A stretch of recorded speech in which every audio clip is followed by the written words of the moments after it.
Hi, I'm Jody Clock from Clock Timeless Pets, and Ernie and I are here with Mercy Vienna's Hospice on behalf of hosting Pet Education Day. Today there will be many local experts who are here sharing their knowledge about how to keep your pet healthy through its life, all the way through the end of life care, or that final care for your pet.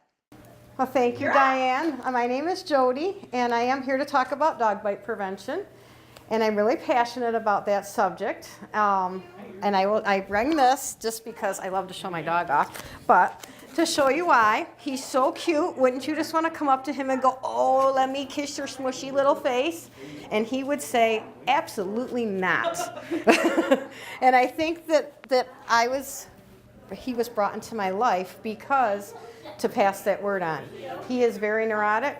If you come up to him and do that, he will panic. And he is so cute.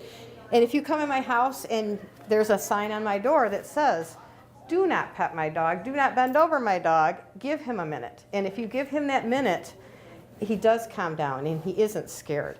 And I think those are the things we need to remember is respect and responsibility. If you have a dog that is scared, you need to be responsible for that dog, to train that dog to be able to handle situations like that. And to also ask other people to give your dog that respect.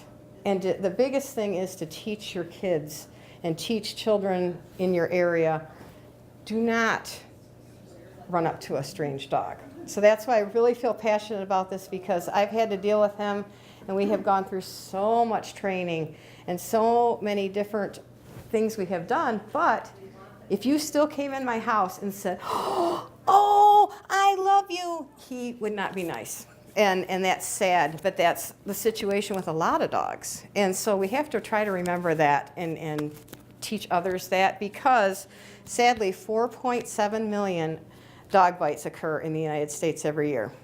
And that's way too many. And I think if we're responsible and we're respectful and we each do something to help this and to educate, that we can get that number down.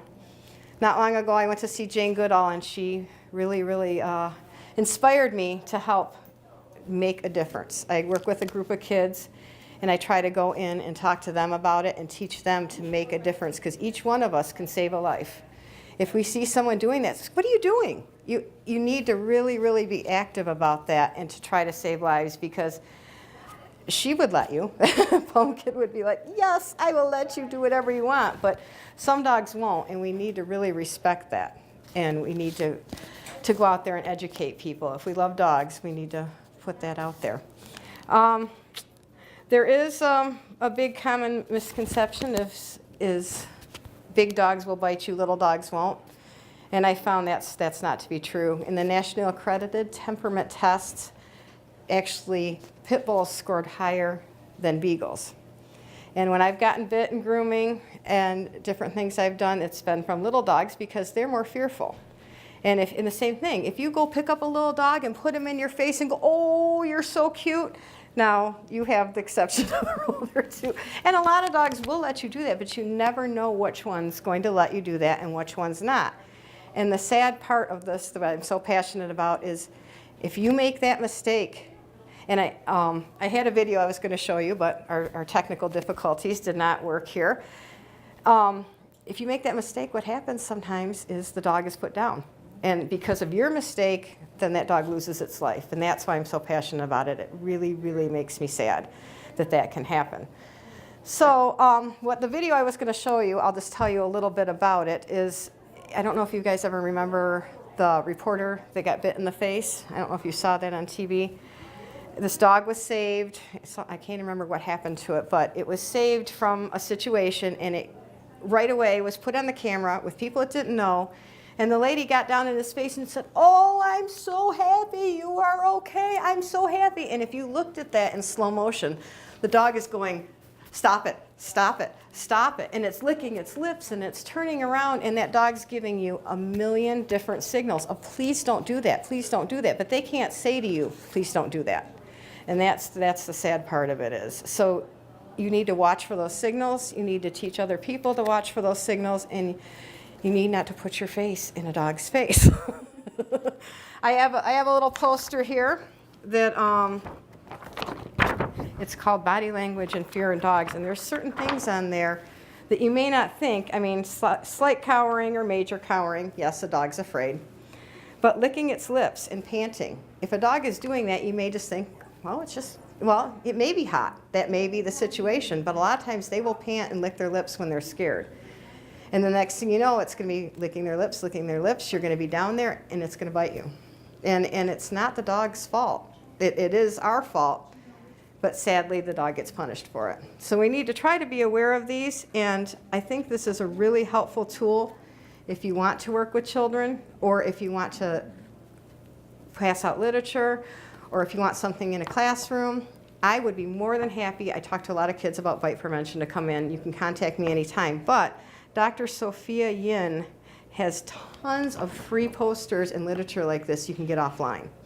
So I'm going to pass this around if you want to look at some of the different signals they may give you. But if you're into wanting to help out, she is a very, very wonderful woman that has a lot of education out there to pass on to other people.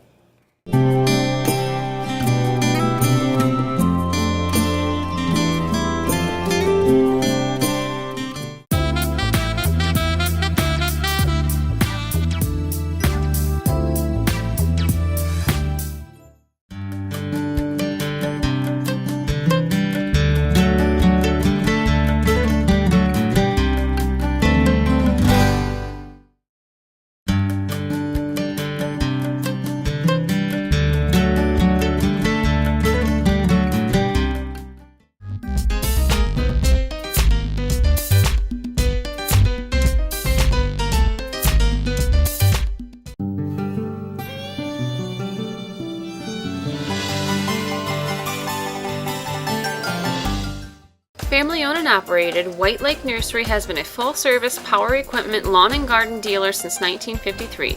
Snowblowers, lawn mowers, rototillers, chainsaws, trimmers, and hedge snips. They feature name brands such as Snapper, Toro, Simplicity, and Steel. In addition to all types of landscaping, White Lake Nursery specializes in underground irrigation service and installation. From startup in the spring to winterization in the fall, White Lake Nursery, 1311 East Colby Street in Whitehall.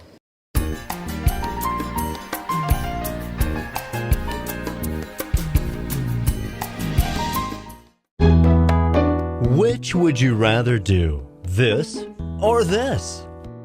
We thought so. For the jobs nobody likes to do, Batka's cleaning service. Oh, let's see. Okay, the other thing I want to talk to you about was 25% of all dog bites are from chained dogs. And why is that? Well, there's two reasons. If you put a dog in a chain, it causes vulnerability. They have no place to go to get away. So if you walk up to a dog that's chained, they have no choice. They have nowhere to go except right where you're at. If you go to pet them and they don't want to be pet, well, they're going to bite you. And a lot of kids just do not understand that. And even parents don't understand that as much, but it's getting better. But we ought to make sure that you don't go up to a chained dog. But 2/3 of the dog bites are on the owner's property. And why is that? Is because we've taught them that. We've taught them, oh, squirrel, get it, stranger, uh-oh. And that indirectly has taught them, be on alert. Someone's coming in the yard. Oh my gosh, I've got to get them. And so sadly, we've taught our dogs that. And if someone comes to the door and you, oh, stranger, well, even if you don't say that, they still realize the doorbell rings, it's a stranger, I have to get them. So you need to not set your dog up for failure, right? Where we've talked to the trainer over in the next room. You know, when the doorbell rings, okay, thank you, and send your dog over there. And they must wait there until the door is open. So if you have a dog like that, or you know any dog, you need to try to respect that and teach that to stay away. That is the big thing. For my dog, it's the worst thing in the entire world is that front door. Someone evil is coming in that door, and I haven't taught him that. He was a rescue, and he's had some issues. But the front door, your first thing you want to do is go, oh, hi, how are you? And that is such a threatening thing, and I'm sorry to do this to you, but I mean, if I came up to you and went, hi, I'm so happy to meet you. Are you just happy to meet me? Oh, don't you love me? You love me. Oh, you love me. You would go, get away from me. Please get away from me. But I know, but that's what most people do is, oh, hi. And dogs take that. I mean, if you do that to my dog, he goes, oh my gosh, oh my gosh, oh my gosh, please get away from me. And that's when you have the problems. And then, sadly, too, kids. 50% of bites are from kids because of that same thing is a kid's right at eye level. And kids are squirrely. I mean, they are. They're up, they're down, they're everywhere. And if you read about animals, if there is a weakness in the pack, what do? We eliminate it. Well, kids are weaknesses. Kids are squirrely. And they learn, oh my gosh, I need to protect mom. And I need to get that kid out of here. And kids don't get it. They, hi, and they go right up to the dog.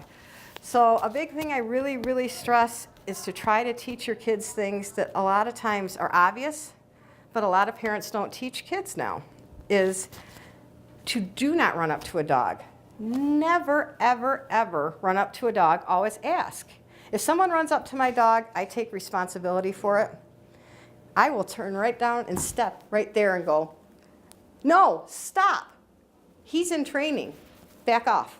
I mean, it may sound rude, but I will do that. Do not run up to my dog. And if I have kids that come up to my dog and say, can I pet him? And they do it calmly, then yes, they may. But, you know, they say, can I kiss your dog? No, you cannot kiss your dog. I heard this at a seminar we went to. This is how you kiss my dog. And then you pet it. But you need to teach your children that, and you also need to teach them the proper way to greet a dog. If they say, yes, you may pet my dog, okay, let the dog come up to you, and do not pet the dog on the head. That's the same thing. If I came up to you and I was like over the top of you, and you'd be like, get away from me. You know, if you go underneath the chin and wait, they most likely will be receptive to you. Now, in the worst case scenario, if you have a dog run up to you and you do not want to get bit, and you think you're going to get bit, if they're running up to you and you turn, you go, ah! Yeah, the dog's more likely going to still bite you. I've seen this happen, and it really does work. We were at a vet's office, and a tech came in and saw that cute little face and said, oh, and Odin said, no, no, no, no, and he panicked. So this person, being very smart, turned around, walked out of the room, walked back in the room like this, and Odin sat down and wagged his tail. And I've seen that happen again and again. If you have a dog running at you, or you teach your children, if you have a dog running at you, turn sideways or look up and be very quiet. And they will not take you as a threat. The threat, you know, in a dog's world, if you watch dogs greet, they don't run at each other and look at each other. They go around in circles and sniff butts. So if you turn like this, you're going, I'll meet you, but I'm not a threat. So that's a really good tip to teach your kids. I'm trying to think of what else I want to talk to you about with the kids. Oh, the other thing with kids you try to teach them is do not stick your fingers in the fence. Same thing, that seems obvious, but a fenced dog also is protecting its area. So if you want a very well-balanced dog, don't chain them, but even in the fence, they still may give them a little bit of problems. So you want to teach kids that too. There's a lot I wanted to go over. Oh, little children, you know, they say, oh, my dog would never hurt that baby.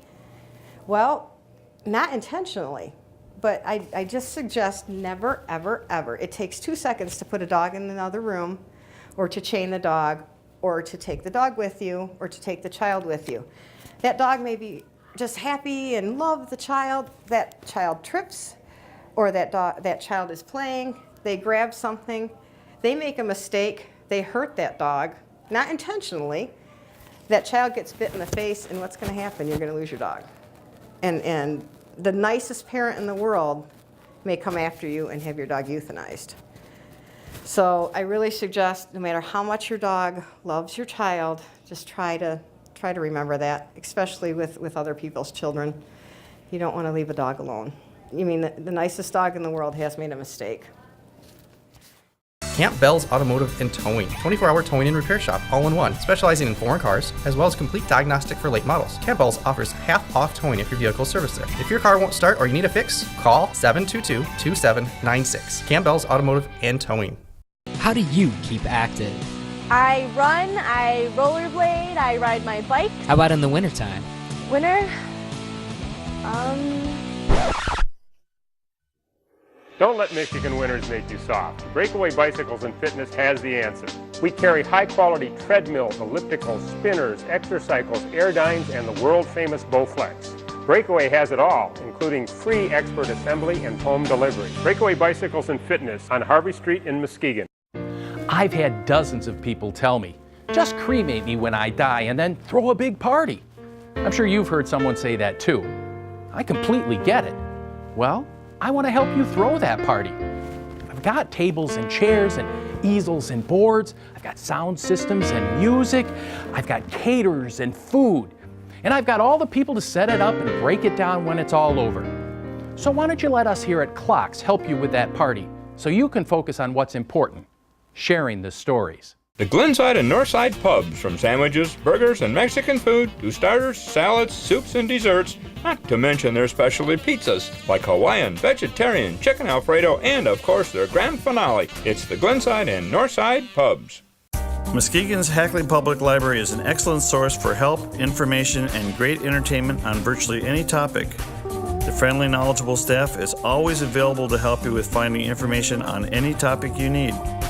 They can help you with using the free public access computers, and they look forward to showing you books, audio CDs, DVDs, and much more. Whether you live in the city or outside, the Hackley Public Library in downtown Muskegon is there to help with everything imaginable.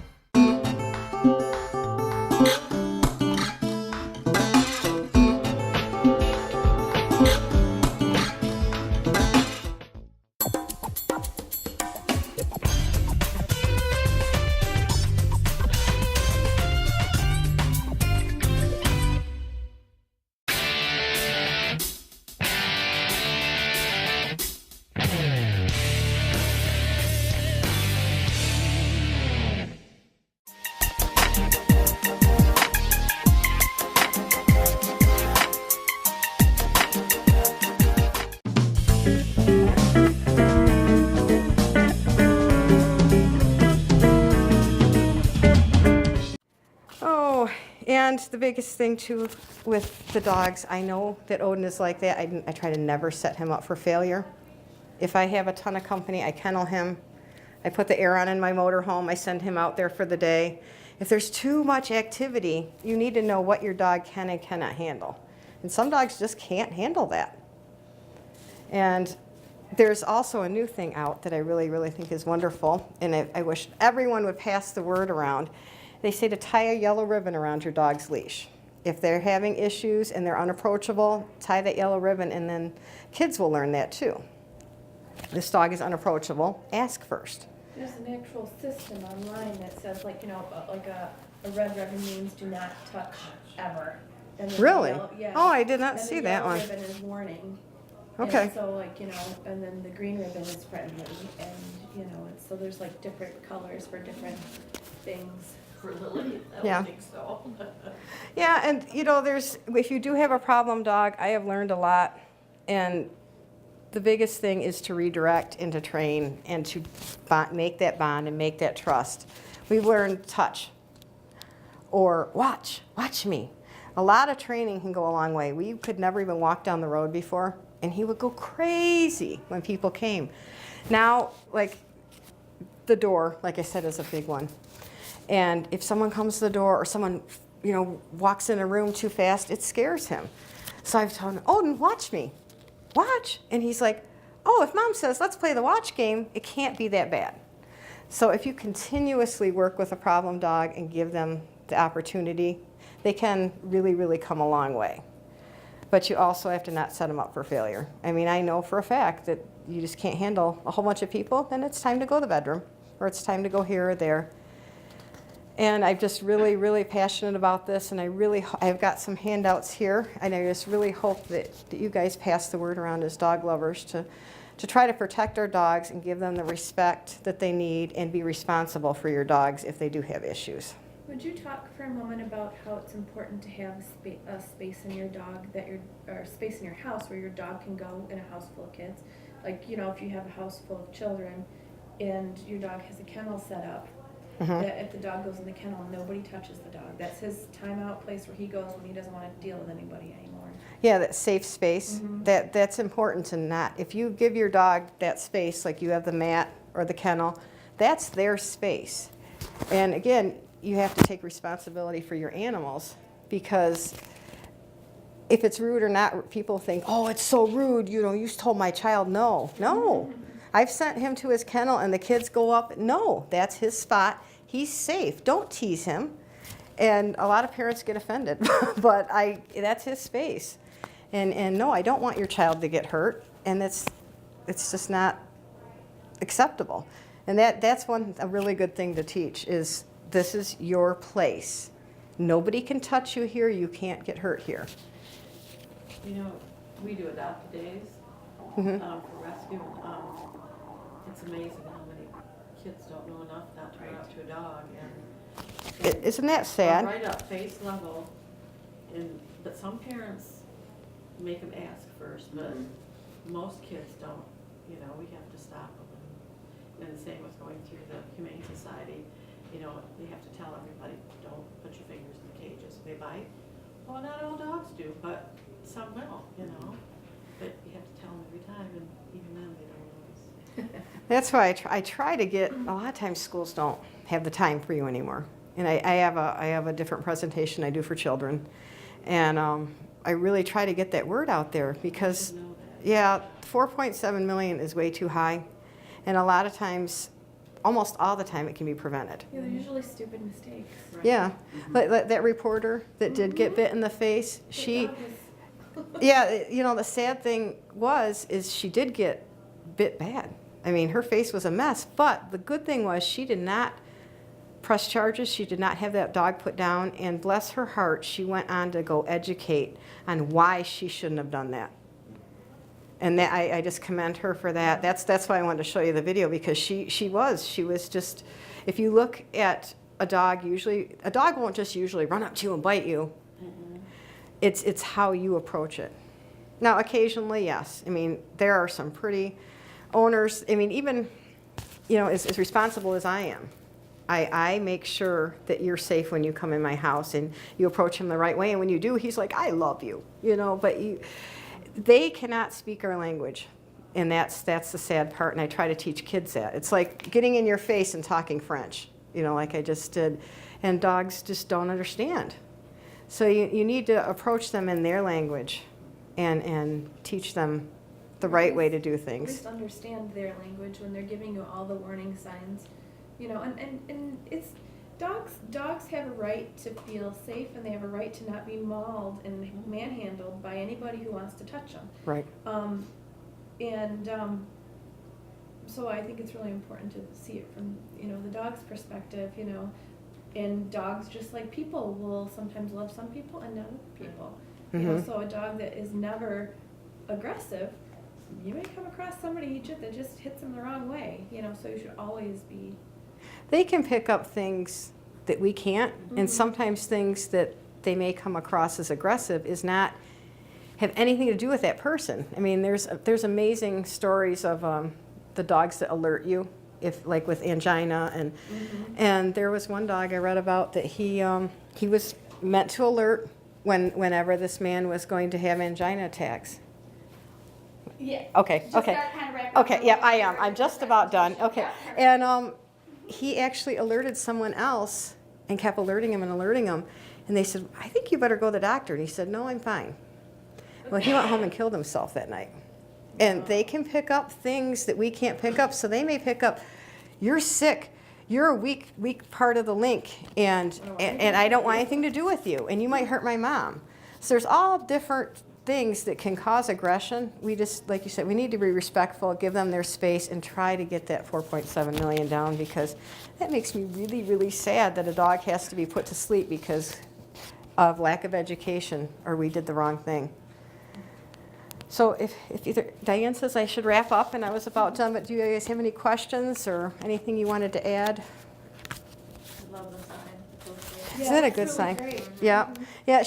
In fact, she's got a really good Facebook that's very, very educational, and you can get the link to her sites. One thing that I noticed on here she didn't have was a wagging tail. A lot of people mistake a wagging tail as a happy dog. Yeah. A wagging tail can be an anxious dog and an aggressive dog also. So I was a little surprised that one was missing. Yeah, there's, it's when you research the bite prevention, everything I've gone through just in my research. The Humane Society was missing one thing that I didn't like, and then she was missing. Yeah, so we just got to try to remember to be respectful and responsible and pay attention to their needs, because you know what, they give us so much love. I think we owe it to them. Absolutely. Yep.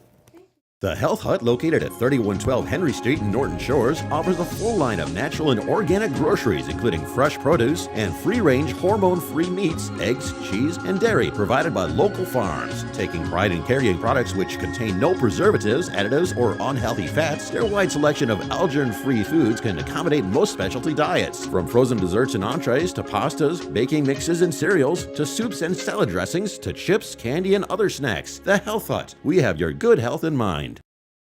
Good news, we just got the Stevens account. Get Jacobs on the horn and schedule a meeting pronto. Order lunch, something fast, Smith. It's Jones, ma'am. Yeah, look, we'll leverage a synergy on both sides. Hi, Jimmy Jones? Yeah, look, the boys... Jimmy Jones. Yep, sky's the limit on this one. Make sure the Silverman file is on my desk ASAP. Did you order lunch? Yeah, it's waiting for you. Better be, Smith. Still Jones, ma'am. Can't wait on this. Time is money. Jimmy Jones. Jimmy John's. Order online now. Nice job, Jones.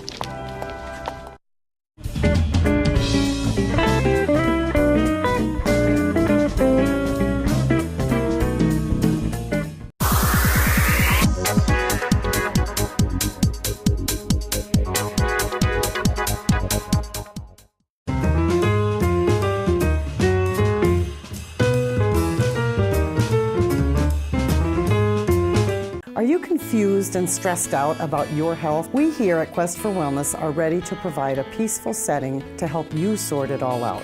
We offer specialized massages including rotisserie, hot stone massage, or traditional massage. We also offer a variety of modalities to help you find vibrant, healthy life. On that note, please welcome Kara Fisher, who is an attorney out of Spring Lake, and I'll kind of let her introduce herself. Yeah. So, as she said, my name is Kara Fisher. I am an attorney in Spring Lake, and you're probably asking, what the heck is an attorney doing at a pet day? But it's overall planning. You know, your pet is part of your family. And so these days, although I've been dealing with it for 10, 15 years now as part of estate planning, it's just come to the forefront that, you know, you can include your pet as part of your trust or your estate plan. You know, in Michigan, they're still classified as personal property. But you want to make sure that they're cared for beyond the time of your passing. So that's why I'm here today. Please interject with any questions that you have. I did pass around some pet wallet cards. If you haven't received one or if you want another one, just let me know. It basically just says if I'm injured, hospitalized, or require care, please know that I have a pet at home. Here's a contact person that you can reach out to let them know that I'm hurt. So that my pet can be taken care of. So I've got those. And let's see, so pet trusts. They're permitted in Michigan under Michigan statute.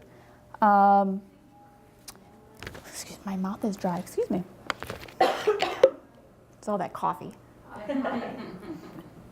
All that coffee. And the reason why you would want to create a pet trust as opposed to under your will is that under your will, the pet actually becomes owned by the person you leave it to. So there are rights along with that, including the right to euthanize. So under the pet trust, that would be prevented. Also under your trust, if you become incapacitated, even during your lifetime, then that trustee of that trust can foresee and oversee the care of your pet. So if something would happen to you during your lifetime, excuse me, I don't know why I'm so nervous today. This happens. It's my high energy. And I'm at the end of the day and I'm the attorney. I know. Yeah. But there is a movement in Michigan to recategorize pets as living property so that any transfer of a pet comes along with responsibilities, not just ownership rights. Let's see. Pet trusts are permitted by statute in Michigan, along with 45 other states. Has become well known, not asset-based. So you don't have to be overly wealthy to have a pet trust. It really just goes to the control that you want to have over your pet and the care of your pet after you're gone.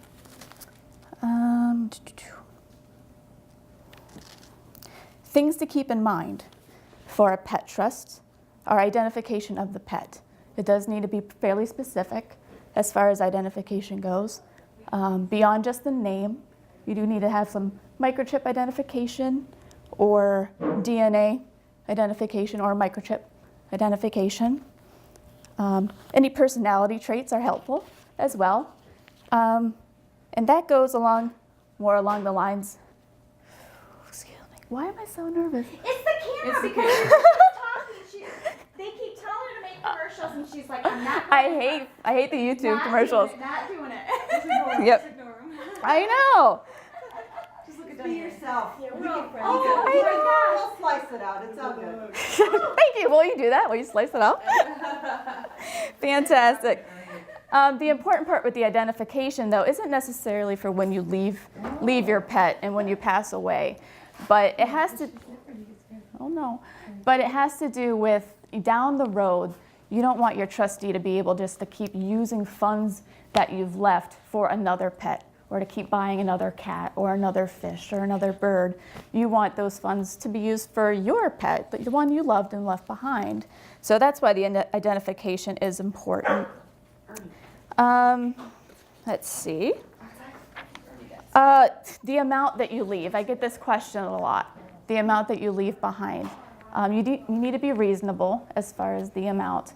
Keep in mind food, nutrition, obviously, any exercise requirements or camps that you might want to send them to, but their standard of living. Keep that in mind. If they're used to being able to run around in a field or have play dates and that sort of thing, you want to take that into consideration. Vet bills, medications, and any anticipated surgeries. Take their breed into consideration. Are they prone to hip dysplasia or eye problems? So you want to plan for all that. And death planning. What would you like to have happen to your loved one, when they pass? Do you want cremation or burial? Because those are some things that you need to take into consideration as well. And then on top of all of those amounts, determine if there's an amount that you want to leave the caregiver just for the time and the energy for taking on this additional family member into their home. And just be aware that the courts can decrease the amount that you leave in your trust, because if they find that it's over the top, it's completely exorbitant, the court will decrease it to an amount that the court deems as reasonable, although the dog or the cat or the pet might need a little bit more. Why would the court do that? I think that's not right. If I have X amount of dollars and I want it to go to my dog, then I feel it should go to my dog. That I don't know the whys. I know that Michigan does it that way. I know most of the other states that have pet statutes do it that way. You can't necessarily do that when you leave a trust for the benefit of an individual. So why it's this way for animals and pets, I don't know. It's just, you have individuals lobbying Congress and the writing of the rules. Those funds are protected? Mm-hmm. I mean, is that why they're doing it? Is because they're thinking that you're doing some type of a hiding money because of tax That's a portion of it, but a lot of it is just, and it comes down to the individuals feeling gypped, that, my mother left this much money for my dog sister, but, really I could use it more. Because it's property. It's just property. Yeah. I don't like to use the word get, but Yeah, and it's hard. I mean, there's only 2 classifications of property in Michigan: real estate or personal property. So the pets fall in the personal property aspect of it. So there's a big movement, and if I find out more information, I'll pass it along to redeem it living property because the emancipation. Mm-hmm. Because under the trust, you don't give your dog the funds. Leona Helmsley did not give her dog $12 million, but she gave somebody the ability to have $12 million to take care of her dog. The court bumped that down to 2. So just like in that case in Michigan, you leave the money to a caretaker. The trustee oversees that. So that's another decision. Do you want the trustee to be the same person as that caretaker? My brother might love my dog to death, but he's horrible with money. So do I really want him to handle those funds? Do I want him to receive those funds in a one lump sum? Probably not. Probably annual smaller disbursements, just to make sure that the money's there for the long-term care of the dog. And I will throw out dog, I will throw out cat, but this is all over the board. It goes to pet animals and domestic animals. So horses, farm animals, those 2 are all in the picture under the pet statute. So in taking into consideration the amount to leave behind, some people will leave an amount to buy the farm, literally, so that the farm animals can maintain and stay on the farm during their lifetime. And that's been upheld in the courts. So you can absolutely do that. At Langlois Home Furnishing in Muskegon, we've been serving West Michigan for over 65 years. Langlois is a local family-owned store with national buying power. We carry the largest selection of mattresses from Serta in West Michigan. Plus, we can help with design ideas. We also have a great selection of the latest top brand appliances and HD TVs. Discover what's new for you at Langlois Home Furnishings on Henry Street in Muskegon.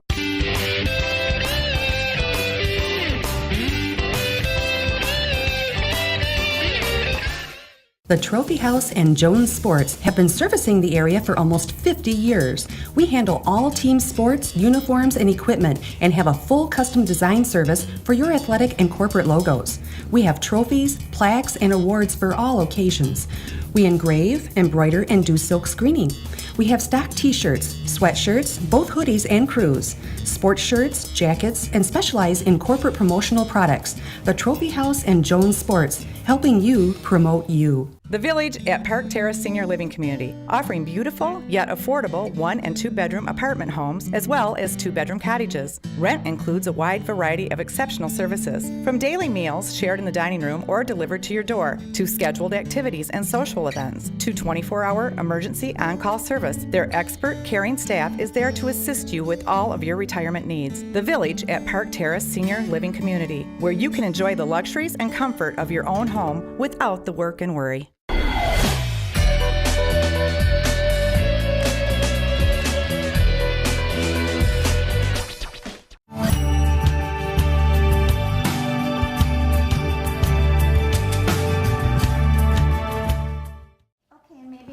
Jumping ahead, but and I'll use my own personal situation where I want to start setting money aside for that, just because what if my pets do outlive me, and making those arrangements, what do I want to do with those funds right now if I wanted to start putting all sorts of things.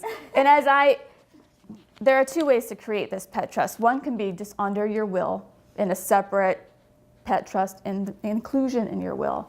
But I do it in my practice as part of your overall trust planning. So you create your trust, but the second portion of creating your trust is actually funding your trust, which means designating your bank accounts to go into your trust upon your death, or doing payable upon death designations into your trust, or listing beneficiaries of life insurance policies or investments into the name of the trust. So that's how you fund that trust.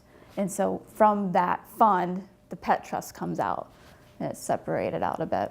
So first getting it in writing, and then Absolutely. And she would set up like a, can you set up a bank account that is specifically created for your trust, and she could put money into that? Absolutely. Mhm. And then, so that would be, and she would be able to pull it out. Yep. Well, if she's a trustee of her own trust, she would be able to. Right. But Which is another point. One thing that you need to keep in mind and plan for is who you're going to name as that trustee. Yeah. The pet trustee can be separate from your overall trustee for your overall estate, but you want to name successors. So obviously during your lifetime, you want to be the trustee overseeing and managing this pet trust, but you want to name a successor after you, and then even a second successor after that, just in case that first person passes away or is unable to take care of your pet. Or even lifestyle changes. You know, a new baby comes into the family, your pet's not too well established around kids, or say there's a move and they have to move to a residence that's not pet friendly, or say it's a pet that has, you know, the advantage of being able to be outside all of the time and play, but the caretaker that you name moves to a big city. So you always want to, you know, list a successor just for lifestyle and life changes that might happen that would affect where your pet would go. Important things to keep in mind. Went over that. Make sure Jody didn't get locked out, or she Yeah. took Ernie out because I have the key. Oh no. And I saw her walk by quite a while ago. Right there. Oh, she is right there? Okay. I got a little nervous and thought maybe you got locked out.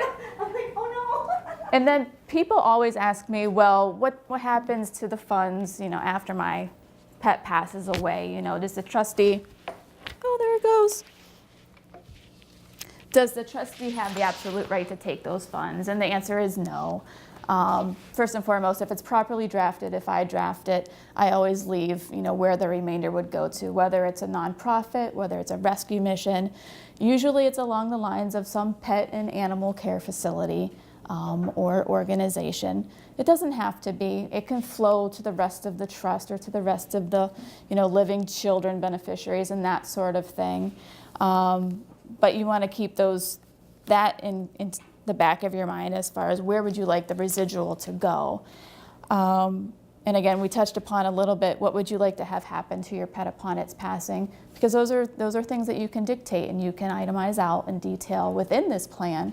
So whether you want it definitely to be cremated or be memorialized a particular way or fashion, we can definitely specify that out. It's a new area that's come to the forefront in the media. Again, just to touch on the fact that it's not just for the wealthy. It's for anyone that has a pet child, someone, pet in their lives that they'd want to have some control and some peace of mind of knowing that their pet's going to be taken care of.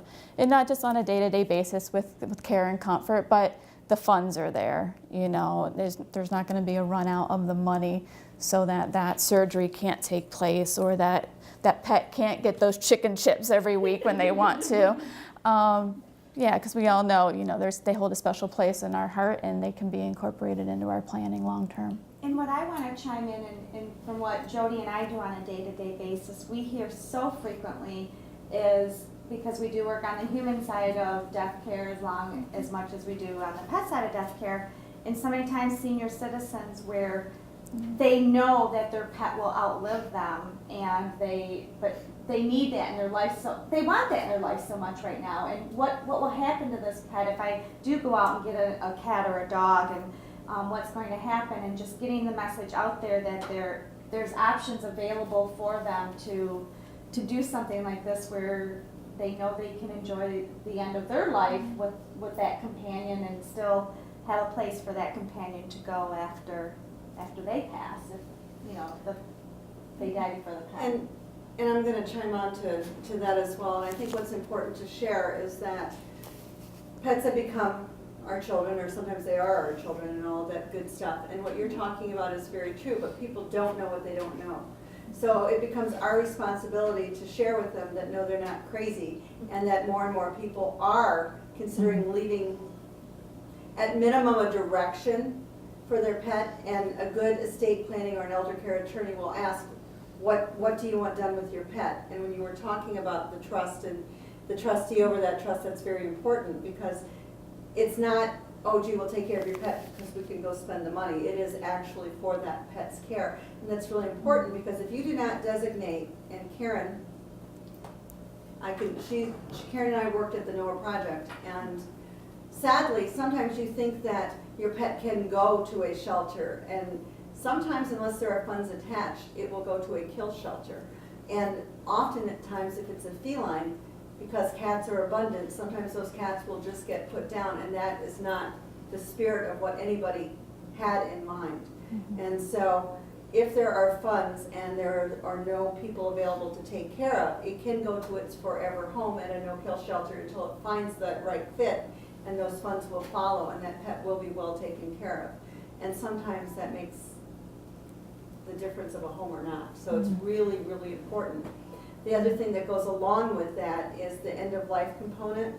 You were talking about, you know, when they get older and their hips and all of that type of things.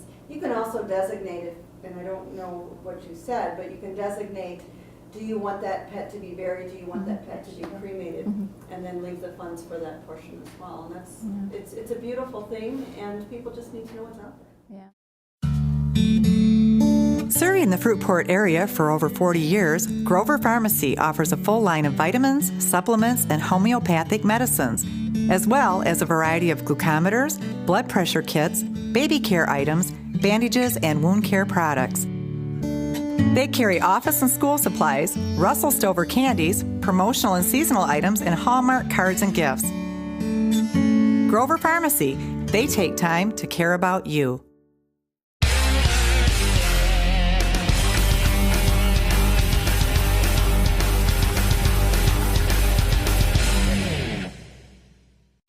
Muskegon Area District Library, formerly the Muskegon County Library for the Blind and Physically Handicapped, offering public library books and magazines, both fiction and nonfiction, to visually and physically impaired individuals. With their new location at 4845 Airline Road, they can be contacted at 231-737-6310.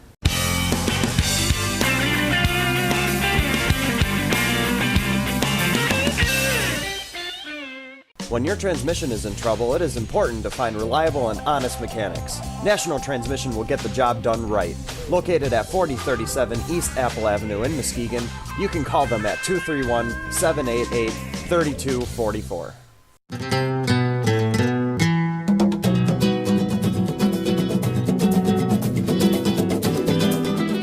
And I'll even kind of go back to the beginning when Kara was talking about those cards she has. That is just so important too, to have something if we were in an accident. Pet identification. Yes. Pet driver's license. I mean, I want it like you get the medical alert bracelet that says, go let Ellie Mae out. Somebody go take care of her. And not lucky, just Ellie Mae. Right? Darn it. Yes, and lucky too. But I mean, that's just another really strong, valid point that it's just something that we may not think of. It's not that we intentionally are. It's just getting that information out to everybody. Yeah, and the remainder aspect too, the money that exceeds the amount that's actually used for your pet. It's one of those other points that just needs to be thought about and planned properly, because if there is no one in place to take those funds, it goes back to the heirs according to the state of Michigan, which are not necessarily who you would want to receive your funds. It doesn't, necessarily go to who you presume. So those are just some other important points to keep in mind. So once you put that in a document and you want the pet to go to somebody that can't be disputed, then at some point, there's always fights within the family whenever anybody dies, whether it be a furry family or so. Because it's a pet, does that make any difference? It doesn't make any difference, and I always say anybody can fight about anything, anybody can file a lawsuit about anything, but this will solidify it, and the judge, if it's taken to court, will go by the wishes that's set forth in the trust. As long as the requirements are met, the identification's met, the amount of money is met, and it's reasonable. I'm very happy to know that Michigan has recognized it. It's statutory now, and it's mainstream. So it's not out of the ordinary now. But the identification of the pet is key, because if you just say, my animals that are living at the time of my death, that's when you get the siblings or the heirs saying, well, you really didn't own Rocky when you wrote this, so that doesn't apply to Rocky. And so. And something that we do too also at the funeral home, and it was just yesterday, we had a family that was sitting down with one of our staff employees and making the funeral arrangements, pre-arrangement for themselves. And they brought up, oh my gosh, what about my pets? And so as I came into the conversation on that, I was able to talk to them where we even wrote up in their pre-arrangement that they want if the time comes about their pet being euthanized at home, we started putting all of these details in writing, so that way when it comes to end of life for their pet, if the pet happens to outlive him, everything will be all documented on what his wishes are and how he wants the end of life for his pet to take place too. You definitely can do that. And going back to Leona Helmsley and the crazy case that was, she had directions that once her dog Trouble passed away, that she wanted Trouble to be put in the mausoleum with her. And the only reason that did not go through was because of the mausoleum's rules, not because of the courts or anything. The law allows you to dictate that. So know that you can care for your pet after your passing, but also during your pet's passing and what would happen to your pet. This may seem a little post that, but if someone has a dog that is a specific breed, or they want to continue to have that dog breed another generation or so, can people designate that pet go into the care of somebody who will help to further the breed? Yes. Mm-hmm. Yes. Yes. Absolutely. Yeah, it doesn't have to be a loved one necessarily, or even a family member. It can go into the possession of anyone that they know that would care and do long-term care of that pet. That would be defined in the pet trust? Mm-hmm. Yeah. And something else that actually just made the news this past week, and this was in Columbus, and it's a hospice in Columbus. And they have, at their facility, is they allow their pets to come there with the patients that are in care, and they have it set up through a trust that they will continue care for that pet after that person dies in hospice care. So that's a huge thing, and that's something that we would love to see get going here in our community. And those facilities have started popping up the more I've been reading about it, especially with universities, and I don't know specifically why, but long-term care for pets and hospice houses for pets. And specifically, if you don't have a designated caregiver that you know that you can name one of these professional organizations, these universities or these homes that take on the pets. Generally, they do have fees that are structured and that you can find out ahead of time and kind of put your name on the waiting list, but they're popping up and they're available. So if you don't have a loved one necessarily that you would trust for the care and concern of your animal, you can look into, a professional organization. And are there efforts to educate the legal community, judges, and other folks in terms of some of these range of challenges that may come up? Oh, absolutely. Are there judges absolutely. that just never faced something like this? Oh, absolutely, absolutely. And that it all does go back to, old school, pulling out the statute, going through, the purposes that the statute was enacted, and going through the case law. The statute has been in place now for 16 years. It has had a couple of amendments since its enactment date, but it's been around. It's just now, slowly litigation is coming to light, and the deaths of these individuals who created the trusts are now happening. So they're being put into place. So education is a big part of it. Attorneys in my field, it all goes down to continuing education. So anybody in the field that's up to date with what's going on knows that these are available. If they're not asking you in your estate planning questionnaire about your pets, there's something to be missing there, and you should probably look elsewhere. Yeah. Anything else? All right. That's very interesting. Yeah. And So let me know at any time if you need any more of those cards. I know I pass them out to my family and friends all the time. And some people even laminate them. Absolutely. We should point out that attorneys are pet owners too. I am. She is a pet parent. I am a pet parent. I am a pet parent. Love my Budster as he reaches his elder years. So thank you very much for sticking around for the law section of the afternoon. Meet the attorney. Yeah. It was interesting. It was very informative. And I will say kudos to Kara too. And I mean, she does have, and if I get my act together and finish my book she gave me that we are going through on our estate planning, but she asks all the questions, and she does have that segment right in there about my kids, and I'm talking my furry kids. So it just really makes sure when you are doing your estate planning that you ask those questions. Yeah, and know that it can be changed at any time. It can be amended. You can increase the amounts. You can change the name of the caregivers. You can have different caregivers for your different pets. So there's a lot of flexibility there for your direction, for the care of your loved animal. So just know now that you can ask those questions, and that we have answers for you. You should ask the person you're planning on taking care of the animal before you. That's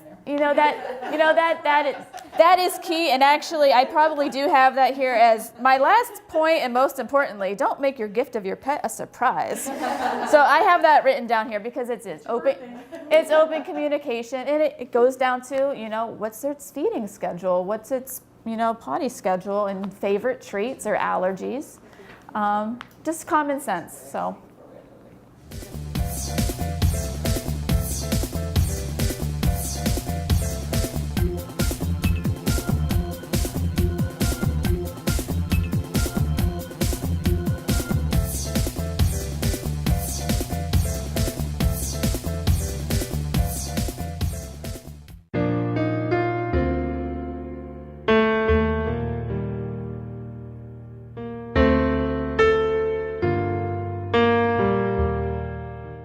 I believe that the true value of a funeral is the gathering together of people and the sharing of stories. Stories of love and honor, respect and memories. We gather together because we as human beings, we need that contact, that emotional connection that we get when we gather together. We gather together at all sorts of times, at birthdays and anniversaries, at graduations, retirements, weddings, and at funerals. And at each and every one of those gatherings, we tell stories. And it's through those stories that we show our love and respect. It's through those stories that we learn and grow. And it's through those stories that we heal. Gather together, share the stories, celebrate a life, heal the heart.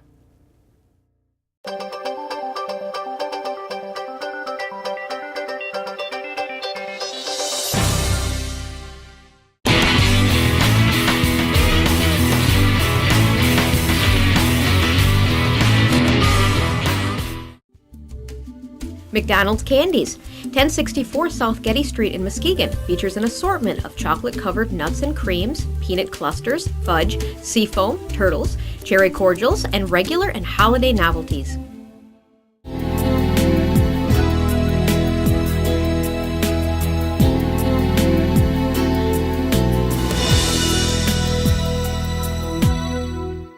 Family-owned and operated, White Lake Nursery has been a full-service power equipment lawn and garden dealer since 1953.